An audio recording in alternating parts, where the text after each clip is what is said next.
वो हमारे पास क्या है, मोड। हमने मोड को कैलकुलेट करना है। What is mode? अभी मोड क्या चीज होती है वो हमने देखना है, और हमें इसकी, अगर हमारे पास सेंट्रल टेंडेंसी मेजरमेंट के लिए पहले से ही एक वर्ड है दैट इज मीन, तो हमें इस होता है कि जो अभी हमने फ्रीक्वेंसी टेबल बनाया था, आपको याद है, अभी हमने क्वेश्चन को सॉल्व किया, उसमें यहाँ पर नंबर्स लिखे थे और हमने यहाँ पर फ्रीक्वेंसी लिखी थी, तो उसके बाद हमने उनकी काउंटिंग लिखी थी, तो उसमें 5 सबसे ज्यादा टाइम्स आया था 5। ओके, तो किसी भी डाटा में कोई डिजिट सबसे ज्यादा टाइम्स जो आती है वो उसका क्या होता है, मोड होता है। ओके, मतलब मैक्सिमम टाइम्स जो प्रेजेंट होता है वो उसका क्या होता है, मोड होता है। क्लियर? तो हर किसी में कुछ डाटा में हमारे पास मैक्सिमम टाइम्स कुछ प्रेजेंट होगा। इसका एक एग्जांपल अपने ले लेते हैं, जैसे मैंने एज ग्रुप ऑफ एज लिया था ना, age of different student of same class, different students of same class. इसमें मैंने लिया था, जैसे मैंने बताया कि आपकी क्लास में अप्रॉक्स 10 इयर्स का सपोज कर लेते हैं, तो 10, किसी की 9 है, किसी की 8 है, किसी की 11, 12, ओके, फिर किसी की 9, फिर 10, फिर किसी की 8 है, ठीक है, फिर किसी की 11 है, या फिर किसी की 10 फिर से है, फिर 10 है। इसका मतलब जो एज ग्रुप है उसमें सबसे ज्यादा टाइम जो प्रेजेंट है वो 10 इयर्स है। तो इस डाटा का जो मोड है वो हमारे पास 10 है। अब कहोगे सर हमने जो एवरेज कैलकुलेट किया था 6 स्टूडेंट्स का, वो भी 10 आया था और ये भी 10 है, तो मोड और मीन तो सेम हो गया किसी डाटा के लिए, तो फिर हमें मोड और मीन को अलग अलग डिफाइन करने की जरूरत क्यों है? Why we define two different concepts for similar tendency, that is central tendency. Okay, तो वो हमने समझना है। जैसे ये जरूरी नहीं है कि हर डाटा के लिए सेम नहीं हो सकता मीन और मोड, वो हो सकता है, बट हमारे पास कहाँ पर ये दोनों अलग अलग होंगे उसके लिए एक एग्जांपल लेता हूँ जहां पर हम मीन बिल्कुल यूज नहीं कर सकते, तो वो देखते हैं। देखो ये कोई क्लॉथ शॉप है, ठीक है, यानी कोई गारमेंट शॉप है, ठीक है, गारमेंट शॉप है, गारमेंट शॉप। उस शॉप में कुछ शर्ट्स है, ठीक है, वो शर्ट्स जो है वो डिफरेंट साइज की है, ओके, डिफरेंट साइज की शर्ट। तो साइज में यहां लिख रहा हूं और यहां पर लिख रहा हूं कि कितनी सोल्ड हुई है ना, सोल्ड आउट, कितनी उनकी बिकी किस साइज की, वो देखो, ठीक है। तो इसके अंदर जैसे हमारे पास है 90 सेंटीमीटर की है, उसमें सबसे पहले प्रेजेंट 95 की है, 100 सेंटीमीटर की है लॉन्ग लेंथ है, ये मतलब साइज मिलता है, जैसे एल साइज, एम साइज या कुछ भी है, तो वो उसके अकॉर्डिंग लेंथ है, कितनी लेंथ की वो शर्ट बनती है, 105 सेंटीमीटर हो गया, ठीक है।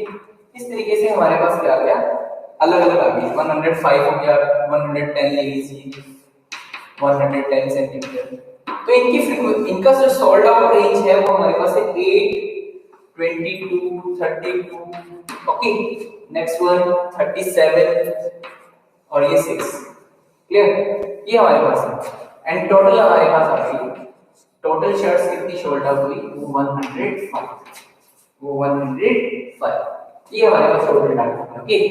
तो अब आप देखो, इसको देख कर बताइए, सबसे पहले इसका मीन कैलकुलेट कीजिए। तो मीन का मतलब ये होता है कि टोटल कितना है, कितनी शर्ट टोटल सोल्ड आउट है, वो 105, और टोटल साइज कितने थे, 1 2 3 4 5 हमारे पास डिफरेंट साइज है। तो इसका मतलब इसका आ जाएगा 5 to 10 and 5 21 shirts, okay. 21 shirt जो है वो हमारी शोल्ड मतलब एवरेज सोल्ड आउट है, ओके। तो अब ये जो शॉपकीपर है वो ये डिसाइड करना चाहता है इस डाटा की हेल्प से कि वो कौन सी शर्ट ज्यादा बनता है, कौन सी शर्ट को ज्यादा बनता है। तो मीन से क्या हम पता लगा सकते हैं कि कौन सी शर्ट को उसको ज्यादा परचेज करना चाहिए सोल्ड आउट के लिए, मतलब मार्केट से, थोक मार्केट से उसको ज्यादा खरीदना चाहिए। तो 21 इसके आसपास आ रहा है, तो 95 को ज्यादा खरीदना चाहिए, इसका मतलब ये हुआ।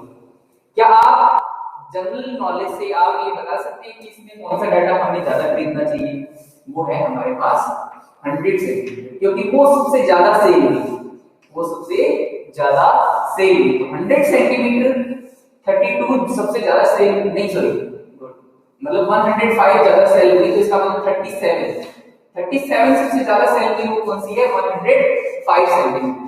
तो इसका मतलब ये हुआ कि ये जो हमारे पास है इसकी शर्ट उसको सबसे ज्यादा मंगवानी चाहिए, और उससे कम ये, उससे कम ये, और उससे कम ये, और सबसे कम क्या होना चाहिए, 110। तो उसका काम मतलब बहुत अच्छे से चल सकता है। तो इसका मतलब अब हमारा मीन तो आ रहा था 95 के अकॉर्डिंग टू 21 शर्ट के अकॉर्डिंग टू 22 शर्ट इसकी विकी है 95 सेंटीमीटर की, और मोड हमारा ये कहता है कि सबसे ज्यादा टाइम्स कौन सी है, 37 टाइम्स है, और वो कौन है, 105 सेंटीमीटर। तो मोड हमारा कहता है कि 105 सेंटीमीटर जो लेंथ है उसकी शर्ट सबसे ज्यादा मंगवानी चाहिए। तो इसके अकॉर्डिंग वो अपनी प्रॉफिट और लॉस को इजीली क्या कर सकता है, हैंडल कर सकता है। तो इट मींस यहां पर उसको मोड की जरूरत है, मीन की जरूरत नहीं। तो यहां पर मीन फेल हो जाता है और मोड हमारा काम है। तो सेंट्रल टेंडेंसी का एक मेथड ये भी है जो डिफरेंट डाटा के लिए यूज होता है with the comparison of. Clear. अब बात करते हैं हम एक और टॉपिक की जो कि है मीडियन। देखो मीन की हम बात कर चुके हैं, ठीक है, फिर हमने मोड की बात की, अब हम बात कर रहे हैं मीडियन की। हम बात कर रहे हैं मीडियन। अभी मीडियन क्या चीज होता है, मोड हमारा हो गया, मीन हमारा हो गया, अब मीडियन क्या चीज होती है, ये भी एक सेंट्रल टेंडेंसी, ये तीनों जो है वो सेंट्रल टेंडेंसी के लिए है, सेंट्रल टेंडेंसी के लिए कि हमने डाटा के सेंट्रल टेंडेंसी नोट करनी है कि बीच में जरूरत क्या पड़े। लेकिन हमने मीन की और मोड की जरूरत देख ली कि इन दोनों की अलग अलग जरूरत भी पड़ सकती है। अब थर्ड वन मीडियन की जरूरत क्यों पड़ रही है, कि क्या हमारे इन दोनों से काम नहीं चल रहा था तो हमें मीडियन की जरूरत पड़ी। तो हाँ यस, कुछ डाटा ऐसे हैं जिनके लिए हमें मीडियन की जरूरत होती है। We have to use median with the comparison of mode and mean.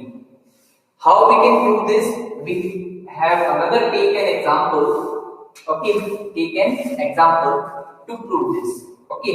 तो वो चीज क्या है देखते हैं ध्यान से। देखो एक मैं एग्जांपल ले रहा हूं कि 17 स्टूडेंट्स हैं एक क्लास में, ओके, एक क्लास है जिसमें 17 स्टूडेंट्स हैं और डिफरेंट हाइट्स उन 17 स्टूडेंट्स की हमारे पास 17 students and different height of these students are, okay, कौन कौन सी है देखो, 106, 110, 123, 125, 117, 120, 112, 115, okay, 110, 120, 115, 102, 115, 115 and 109, 115 and 101. That is done. Okay. Heights of 17 students in the class, these are. Okay.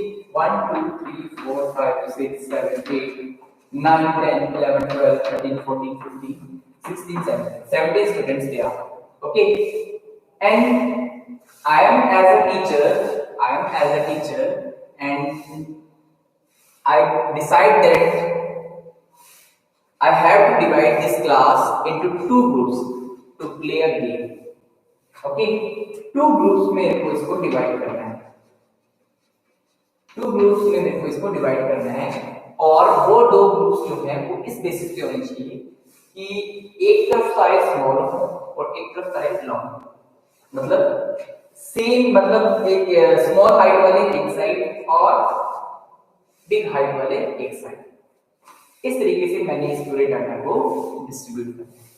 सबसे पहले मैं ये देखूंगा कि इसका मीन क्या है, क्लियर। सबसे पहले मैं इसका देखूंगा इसका मीन क्या है। इसके मीन को कैलकुलेट करने से पहले इसका मैं एक ऑर्डर देख लेता हूं। वो ऑर्डर क्या है, वो order ascending order. Ascending order में मैं इसको सेट करना चाहता हूं, क्लियर। तो असेंडिंग ऑर्डर में जब मैं इसको सेट करूंगा तो सबसे पहले 101 ये देखिए, ओके, उसकी बात क्या है 101 के बाद देखो इसमें क्या है, नेक्स्ट वैल्यू 102, ठीक है। उसके बाद 103 नहीं है इसमें, 104 नहीं है और 105 नहीं है, 106 है, तो 106। उसके बाद इसमें क्या है, 107 नहीं है, 108 नहीं है, 109 है, तो 109।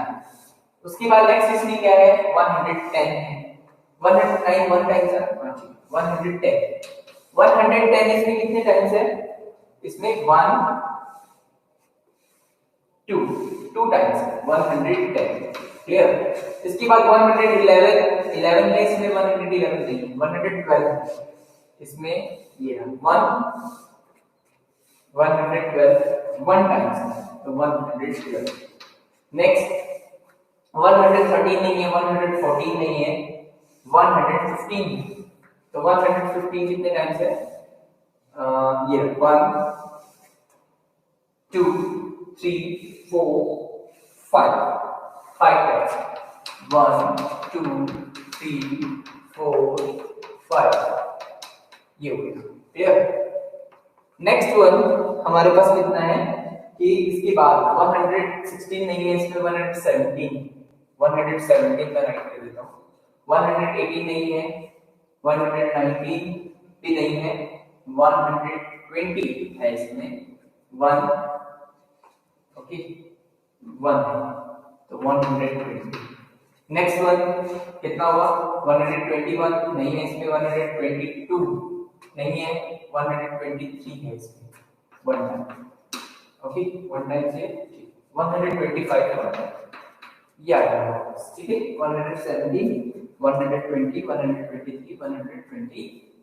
अब हम काउंट कर लेते हैं, ठीक है, इसमें कोई और तो नहीं रहता है, 122 टाइम्स इसमें 120 यहाँ जाएगा, 123 125, तो 1 2 3 4 5 6 7 8 9 10 11 12 13 14 15 16 17 स्टूडेंट्स भी हैं अभी कंप्लीट है। मैंने एक असेंडिंग ऑर्डर प्रिपेयर कर दिया है। अब इस असेंडिंग ऑर्डर के अकॉर्डिंग पहले मैं इसका मीन कैलकुलेट करूंगा, इस डाटा को तरफ कर लेता हूं, मैंने ऊपर नोट कर दिया है। तो मीन हमारे पास यहाँ पर वर्क होगा और होगा या नहीं होगा वो चीज देखते हैं। मैंने क्या करना है कि स्मॉल हाइट वाले एक साइड रखने हैं और जो बिग हाइट वाले वो एक साइड। तो मीन के लिए मैं इन सबका टोटल कर दूंगा, टोटल करने के बाद और नंबर ऑफ स्टूडेंट्स ये मैं करूंगा ना। जब मैं इसको आप करके देखना इसको, जब मैं इसको सॉल्व करूंगा तो इसका आंसर आता है 113.5 113.5 ये होगा, मतलब 113.5 is the mean, that is the central tendency of this data। तो 113.5 अप्रॉक्स यहाँ है ना। तो इसके इस साइड में देखते हैं कितने स्टूडेंट्स है 1 2 3 4 5 6 7 और इस साइड में कितने हैं 1 2 3 4 5 6 7 8 9 10। तो इसका मतलब एक साइड एक ग्रुप में तो हो गए कितना 7 और एक ग्रुप में कितना हो गया 10। तो क्या ये दोनों ग्रुप नंबर ऑफ काउंटिंग्स में सेम है, मतलब सेम स्टूडेंट एक साइड हो सकते हैं। मतलब जब भी हम कोई प्ले या कुछ खेलना चाहते हैं, गेम खेलना चाहते हैं तो दोनों साइड पे सेम प्लेयर्स होने चाहिए, लेकिन यहाँ पर सेम प्लेयर्स नहीं है तो इसका मतलब हमारा मीन का कांसेप्ट गलत हो जाएगा। उसके बाद हम बात करते हैं मोड की। मोड ये कहते हैं कि इसमें सबसे ज्यादा टाइम्स तो क्या है, तो वो दिख ही रहा है 115 टाइम्स। तो इसमें अब प्रॉब्लम ये है कि 115 तो है इसका मोड, बट 115 में से कौन सा चूज करें। अगर ये चूज करते हैं तो 7 इधर हो जाते हैं और 10 इधर हो जाते हैं, ठीक है। उसके बाद सॉरी 9 इधर हो जाते हैं। अगर इसको चूज करोगे तो 8 इधर हो जाते हैं, तो वो हमें नहीं पता लगा पाएंगे कि हमारे पास कौन सा मोड हमने कंसीडर करना है। तो ये भी सेंट्रल टेंडेंसी रोल हो जाती है। उसके बाद हमारे पास आता है मीडियन। अभी मीडियन क्या कह रहा था कि आप ये देख लीजिए कि बिल्कुल सेंटर में क्या चीज है ना, ये चीज तो है कि बिल्कुल सेंटर में क्या चीज है और वो हमारा मीडियन होगा। मीडियन का मतलब ही देख लो आप, मीडियन यानी मिड में, जो बिल्कुल पूरे डाटा के बीच में होगा वो हमारा सेंटर का हो जाएगा। उस डिजिट के लेफ्ट साइड और राइट साइड जो होगा वो ग्रुप में डिवाइड हो जाएंगे, क्लियर। तो अब हम देखते हैं कि सेंटर क्या बनेगा। 17 का सेंटर क्योंकि सेंटर 1 बनेगा तो उसको माइनस कर दीजिए 16, ओके। तो 8 एक साइड पे हो जाएंगे और 8 एक साइड पे हो जाएंगे और एक सेंटर का हो जाएगा, तो 8 प्लस 16 और प्लस 17। तो 8 एक साइड पे कर दीजिए, 8 एक साइड पे और एक सेंटर का हो जाएगा, लिख लेते हैं। तो ये देखो 1 2 3 4 5 6 7 8 इस साइड पे रहते हैं। उसके बाद नेक्स्ट, ओके। अब ये सेंटर का आगे एक तरीके से आगे 8 है या नहीं देख लेते हैं। 1 2 3 4 5 6 7 8 8 सेक्शन में, तो ये हमारा मीडियन है। ये जो कर्व है वो हमारे पास क्या होगी, मीडियन। ये हमारा मीडियन है, क्लियर।